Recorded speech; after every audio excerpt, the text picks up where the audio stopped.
इस समय की बड़ी खबर, काजल राघवानी, खेसारी लाल यादव आएंगे एक साथ। नजर दोस्तों, आप देख रहे हैं देहाती खबर न्यूज में। आप सभी का स्वागत है दोस्तों। कल खेसारी लाल यादव का एक वीडियो आया था। आप लोगों ने देखा होगा, खेसारी लाल यादव का आने वाले 30 फरवरी को बलिया में स्टेज शो होने जा रहा है और एक रिसेप्शन पार्टी है।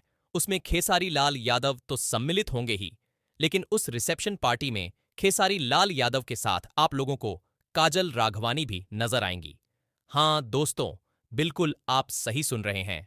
वहां पर खेसारी लाल के साथ काजल राघवानी का भी स्टेज होने वाला है।